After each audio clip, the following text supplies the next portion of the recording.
I've actually been continue to be blown away, like off my socks, really, at the level of stuff that just people out there are sending us, like all the time.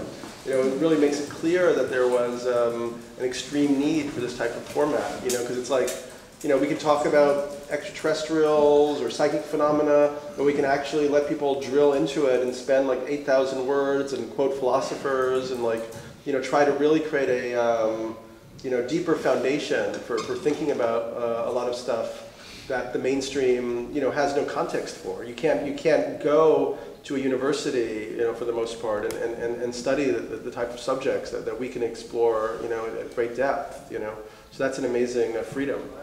I would like to get this volunteer corps educated around the whole paradigm, informed, and then find ways to bring revenue to them through the project. Like one idea I have is because we're discovering all these best services and technologies, then the whole thing could become like a network for almost like an Avon lady for consciousness and transformation. So they would be selling the aquaponics kits, the best alternative health products and so on. And then also, not stopping there, but moving from, we were talking about this, evolver spores to evolver nodes. There would be like permanent centers, like education, retraining centers. But then also really, I think quickly we need to go into almost become reverse anthropologists and go into, disenfranchised communities and figure out how you speak to people who have been, cut off from, I don't think everybody has to Twitter or anything like that. Maybe less people have to Twitter, but what's basically going to matter is that we make this stuff useful to people. If people are given an understanding that time banking, for instance, will actually can radically improve their quality of life, and shown evidence of that, then they're going to gravitate to it. Yeah. So I mean, actually, we're experimenting with the time bank in New York and just seeing if that picks up. Is that the Tinies? Tinies, exactly. Yeah. Yeah, I mean, one thing that, I'm very interested, in the evolution of consciousness. That's one of my big interests. And I think that part of that evolution is showing up right now, and that people are actually becoming more flexible in their capacity to integrate new ideas and information. I think it's pretty extraordinary, actually. It's and also because they're seeing, the system itself is kind of rigidifying and calcifying, so it's kind of forcing people then to begin to think outside of the box. Then when they start to think out of the box, that becomes like a natural habit. You're not as caught in those old terms anymore. And then and that's really, that's also the value. One great value of the psychedelic experience. Is that deconditioning effect from your normal, acceptances. Around what society is and so on.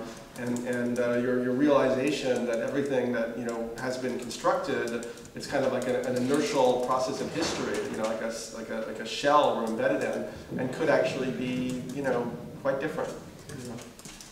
What I hear you saying and trying to sift through all the different levels and so forth, it sounds to me that it's the raising of consciousness is really the focus of what you're doing in terms of publication, in terms of seminars and so forth. And I don't think anything's going to happen until that happens. Right. Yeah. Yeah. Totally. I'm a big fan of this Italian political philosopher Antonio Negri, who's partnered with an American political philosopher, Michael Hart, to write these books, Multitude and Empire.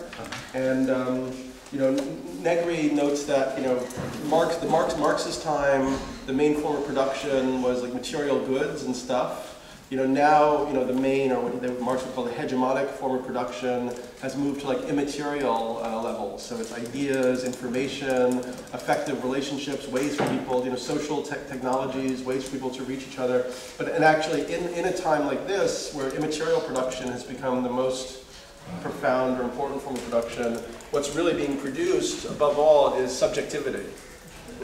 So the media, and the sort of indoctrination system of the media industrial government complex, it produces a certain form of subjectivity, a kind of passive and consumer subjectivity, and I think we're at the point where that's going to become a survival issue for people, because if they remain in that pacified state, they're not going to make it through this transition. But there's also a simultaneous movement towards participatory media that is being made. That's what you're talking about. Exactly. That's So what the point is that you could use tensions. media to help construct a different form of human subjectivity.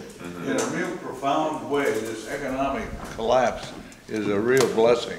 Oh, absolutely. Yeah, I mean, it just helps to put together other things that'll move on to the future. Clearly, when we're looking at the figures that I raised earlier, we have to somehow stop this industrial juggernaut that's annihilating the planetary ecosystems. And so this industrial collapse, this economic collapse, and then the next phase of it, which we're going to have probably in a year or so, which is going to be even more deleterious. That's great, but it's going to be really bad, because what happens when people panic is they burn through the resources.